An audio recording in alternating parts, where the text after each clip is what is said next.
First Class Fatherhood. That is where Alec Lace comes in with his popular podcast. And one of the most interesting was on a podcast. Alec Lace interviews high-profile fathers from actors to NFL players with a vision to change the narrative of fatherhood and family life. Joining me now, First Class Father, Eric Frohardt. Welcome to First Class Fatherhood. Awesome. Thanks. Happy to be here. Honored to be here. All right, well, let's start it like this here. How many kids do you have? How old are they? Yeah, I have 4 kids. So 17, almost 15, 13, and almost 11. So it kind of alternates between odds and evens. And this year is basically an odd year.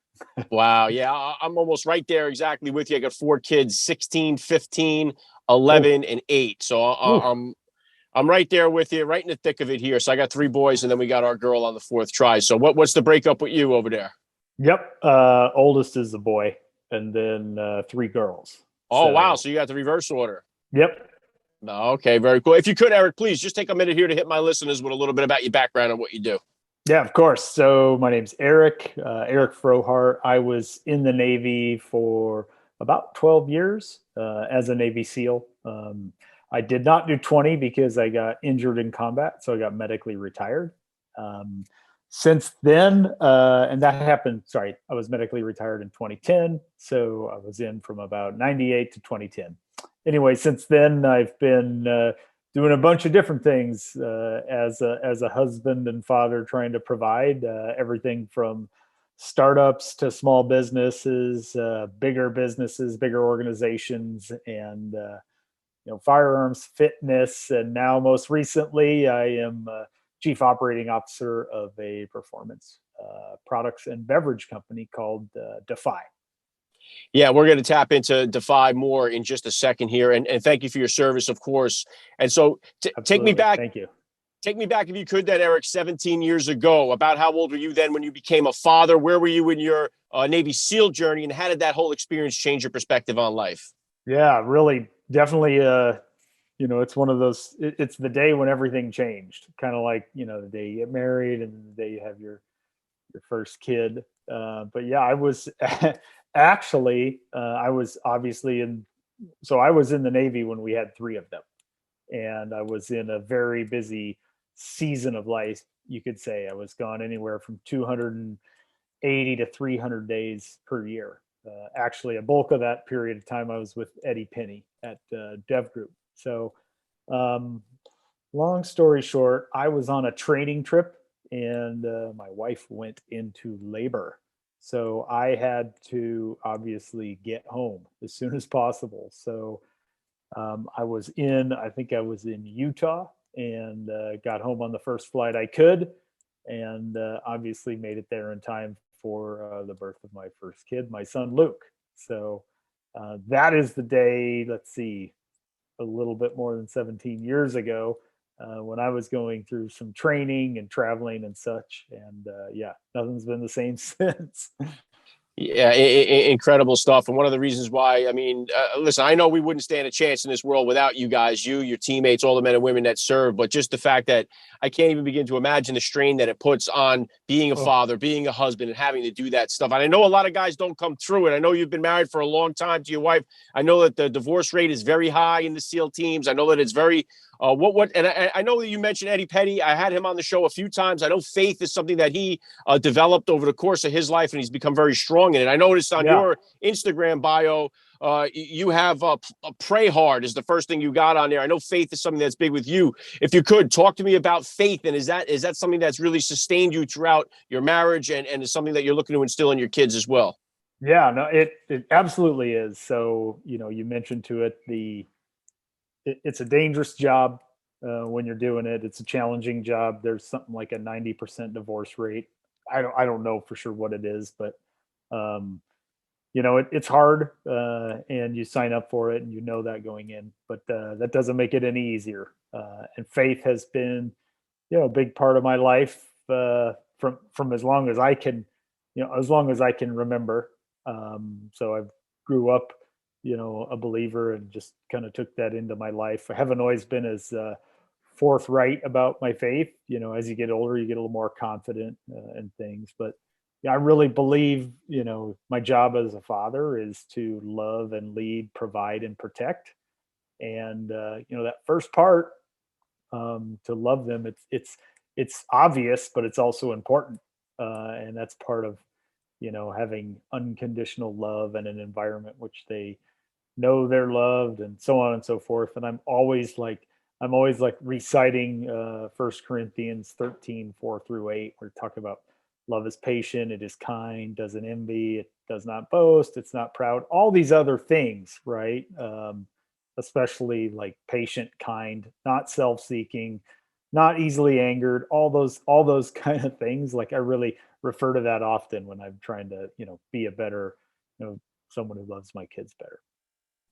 Yeah, and it's something that's so important, Eric. I think in our society, so much of God, so much of faith has been removed from our society, and the fact that we have so many fewer fathers in the home with their kids Yeah. growing up, those two things. I mean, I harp on it all the time on this show. Those two things, I think, combined, are really the cause of the majority of the issues that we're seeing in our country. And if we could just get God back in our life and fathers back in the home, I think most of this stuff we're seeing would start to just go away. What's your take? Yeah, I 100% agree. I am I'm trying to do my best. I know I'm not perfect. I know that I have to sometimes do my best and just release the outcome, right? But someone once asked me, like, "Oh, you seem like you got some good information there." Sorry, my phone is ringing in the No background, trouble. but it's some good information there. Someone asked me, like, "Well, what's a good parenting book or fatherhood book?" And I'd heard this once in our church, and I wrote it down. Like for me, I answered. I said, I wouldn't buy a parenting book until you've spent like a couple hundred nights or a couple hundred mornings for 5-minute periods on your knees praying. And like once you've done that, then I think, then go ahead and buy a parenting book. But through that process, you'll probably get, a lot of those answers you're looking for. Yeah, well said. Yeah, the Bible's not a bad parenting book as well, too. A lot of stuff in there Absolutely. could help you. Absolutely.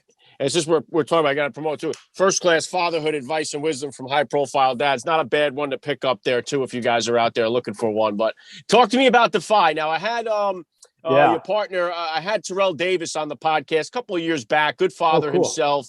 Awesome guy.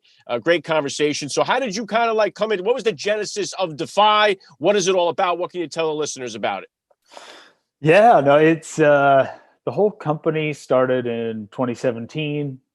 TD, aka Terrell Davis, had tried some CBD, and for the first time, he was able to recover after a workout. And up to that point, he couldn't work out at all, just because of the pain. He had a long career in the NFL. I think it was 8 or 9 years, but he had college before that and so on. He's had like eight or more knee surgeries, no cartilage left in his knees. The NFL's tough on the body. So it started as a CBD company back in officially 2019 was the launch, but then we've developed other products like our water and our energy drink and some other things. I met one of the founders of Defy in 2011 or 2012, probably 2011, at a speaking event that I was doing. And he had always said, like, well, someday when the time's right, I'd love to hire veterans, when I have opportunity to. And we actually stayed in touch. And 11 years later, he hired me. So that's how I came to work at Defy, and how I got to know TD better.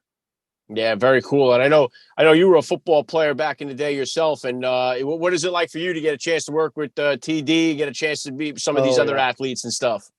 Well, I definitely wouldn't even be a water boy on one of those teams, but yeah, I tried playing some football. I was pretty good in high school. Come to find out, it was big fish in a small pond. Went on to college and definitely got put in my place, and you know, God basically didn't make me to play football, right? And then I learned, like, oh, I'm pretty good at other things, and that's what led me to become a Navy SEAL. But it's been great. It's been great to be at some of these events with TD and meet some of these pro athletes. I was at a Super Bowl party with him earlier this year, and literally Kurt Warner walked in, and my wife and my kids and I had just watched American Underdog like 2 days before. So, I don't get starstruck that often, but sometimes, you meet folks like that.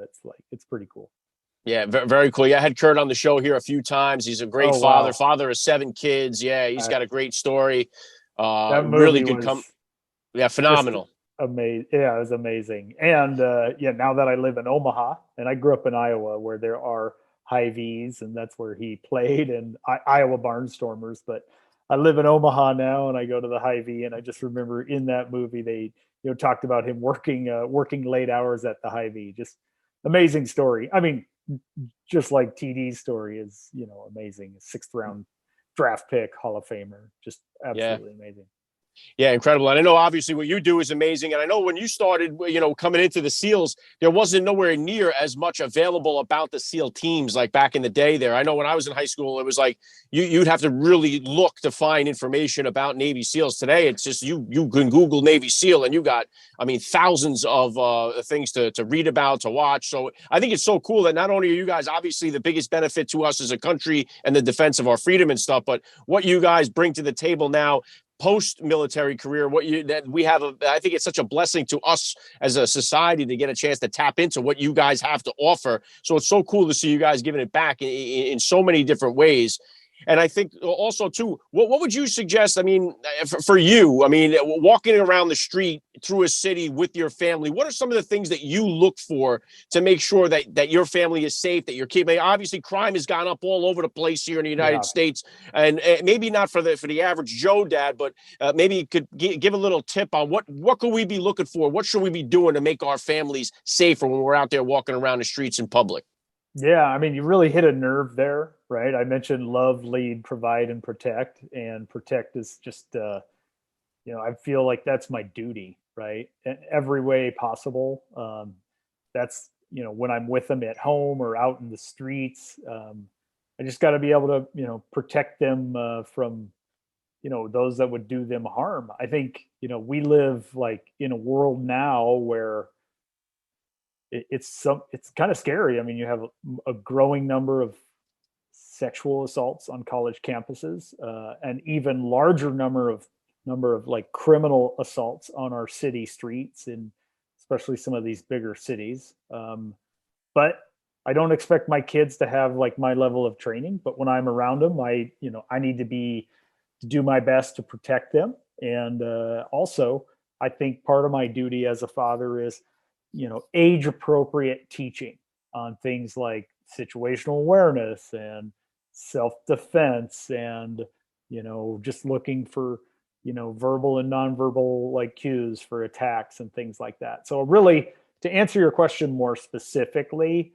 it does, to me, it begins kind of with a mindset. And there's a couple of different mindsets as it relates to that self-protection, self-defense. And for me, it's more just being aware. So on the one end, you have paranoid, and the other end, you have oblivious. So you have the hypervigilant, person walking around looking for trouble. And then you have the other person on the far side of the spectrum, like, which is the ostrich with the head in the sand. You want to be, you want to have that situational awareness that kind of ebbs and flows depending on the situation, right? So just learning to have situational awareness and learning how to just take it more seriously, and how to respond if something were to happen, and how to just think about things. Like if you're in a restaurant, like, okay, if someone's going to come in that door and they're going to try to commit a robbery or whatever, this is where I'm going to go, this is what I'm going to do. Or if I'm in the street and that I see that person coming, I don't assume they're going to try to harm me, but should they try to harm me, this is what I'm going to do, or whatever. And just kind of thinking of it in that way, and in a manner that doesn't like make you, again, too paranoid. That's just kind of part of it, right? And really how to avoid, that's your number one tool. And then if you can't avoid, how do you de-escalate a situation? And if you can't de-escalate, your next option is to retreat, right? So if I can't I can't avoid it. I have to be there. Now I'm here. I'm confronted with it. Is there a way I can de-escalate or minimize? If that doesn't work, is there a way out? And if there's not a way out, how do I defend myself, right? Or how do I engage? Wow. Yeah. Really cool stuff, Eric. And what about obviously in the SEAL teams and to go to DEVGRU? Obviously, there's a lot of discipline involved in that, a lot of hard work that goes into all that stuff. But what about as far as what kind of disciplinarian are you as a dad? Are you the drill sergeant type of dad? How does your discipline style look as a father? And is that different than the discipline style you grew up with?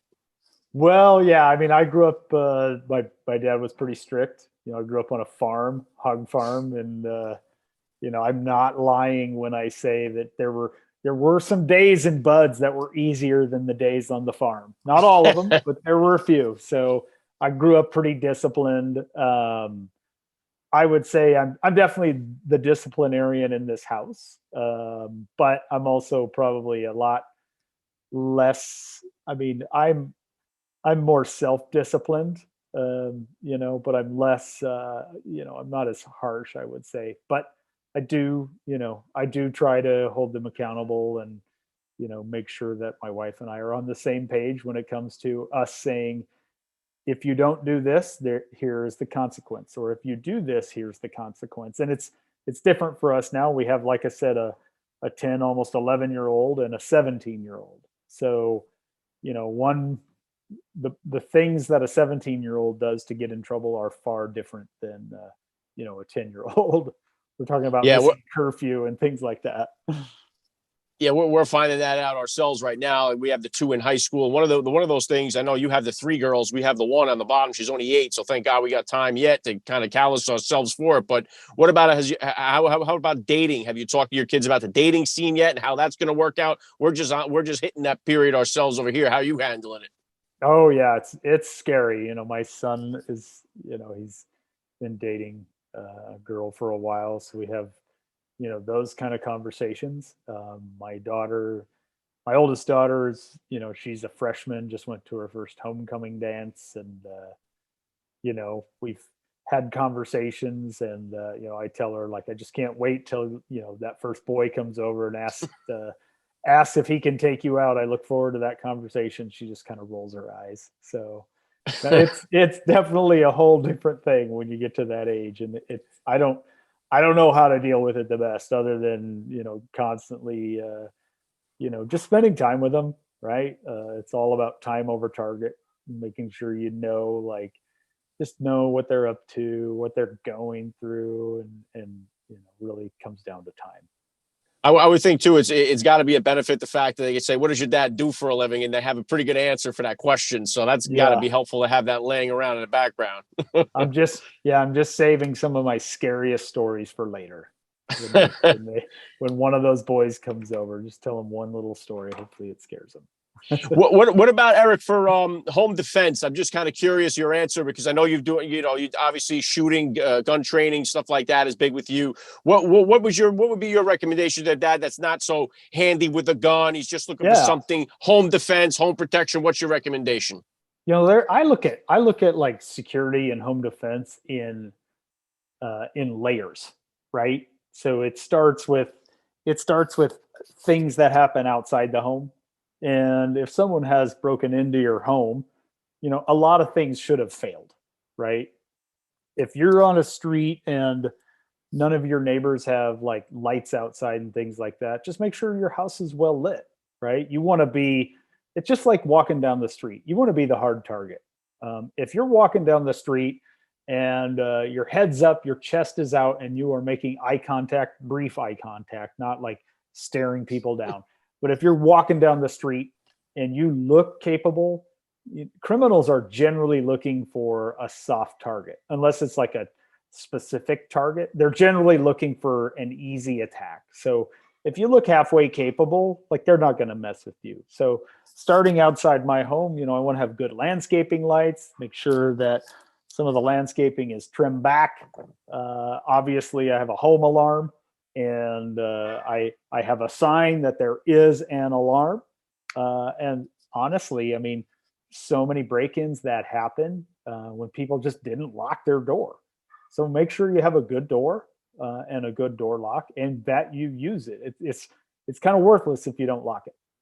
And your alarm system is worthless at night if you don't arm it, right? So just starting and again, it's all scalable depending on where you're at, but starting at that level, and then, have your door locked.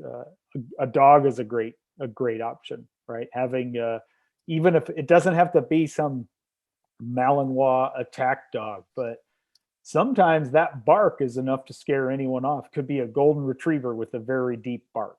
They don't know it's not a German Shepherd, right? So just having those kind of tools along the way, and then really, from a hands-on perspective, right, coming into the home.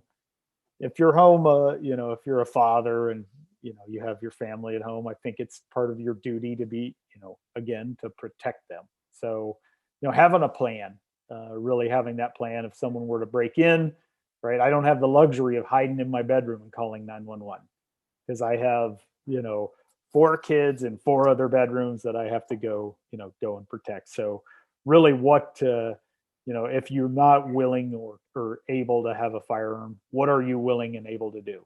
Right. And, that question and how that father answers that question will determine their next step. Right. And it could be as simple as, having a baseball bat, or having a really bright flashlight, or having some pepper spray. I've heard of wasp spray as a good tool, right? Spraying someone with, buy a can of wasp spray at Home Depot for $3.99 or something like that. And I've heard if you get that in your eyes, it's a bad night for that person. Wow. So having tools like that, and as simple as a really bright flashlight while your wife is calling 911, or whatever your plan is, have a plan. And always try to improve your position and whatever weapon or tool you're using. So maybe I don't have a gun right now, but maybe I'm, maybe I'm thinking about it, right? Because I want to protect myself against the most dangerous attacker. And if I'm not, then maybe I have to think of something else, right? So it's really up to, you or whomever is trying to protect their home. Yeah, really great stuff, Eric. And I know right now you got the Defy going on. What else are you working on? You got any other kind of plans or goals? What are you shooting for now? What's coming up next for you? Man, my always number one goal is, be a better husband and father. So there's always something going on here in the Frohardt house. Like last week was homecoming for my daughters, so we had a pretty busy week. I think like Wednesday night we had our adult Bible study. Thursday night we had a fundraiser for my brother and sister-in-law. A fundraiser they sit on, and then Friday night we had a homecoming game, and then Saturday night was a homecoming dance. So there's always something going on here, in the house. And obviously Defy it's a pretty busy job. So between Defy and the family, I don't have, a ton of free time, but I'm always, I'm making time for fitness and health and things like that. And, I have done as a side gig from time to time, I do some speaking to companies and organizations. Very cool. All right. Last thing I want to hit you with here, Eric. I love to ask all the dads that I get on the podcast, what type of advice do you have for that new dad or for that about to be father who's out there listening? Oof.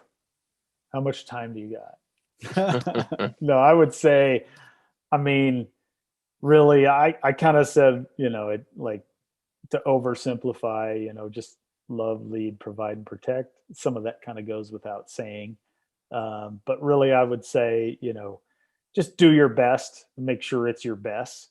And then at some level, I've come to find out you're really providing an environment, and then they're going to kind of become who they're supposed to become. It's not about you, it's about them now. But if you do your best and kind of release that outcome, think they'll turn out into who they're supposed to turn out. At least that's my theory. Of course, my kids are not gone yet. And, just always keep going, never give up. And, they're your kids. And, again, it's not about you. Yeah, very well said. I love the message. It's been an honor for me. I got to say, Eric Frohardt, you're a first-class father all the way. And thank you so much for giving me a few minutes of your time here on First Class Fatherhood. Great. Thank you. I appreciate it. You have been listening to First Class Fatherhood. First Class Fatherhood is a family-made media podcast. Please visit www.firstclassfatherhood.com or www.familymade.com to find out more details. You can order First Class Fatherhood advice and wisdom from high-profile dads on Amazon.com or wherever books are sold. Thank you for listening to today's podcast. Proverbs 22:6 tells us, train up a child in the way he should go, and when he is old, he will never depart from it. God bless, and I'll catch you next time.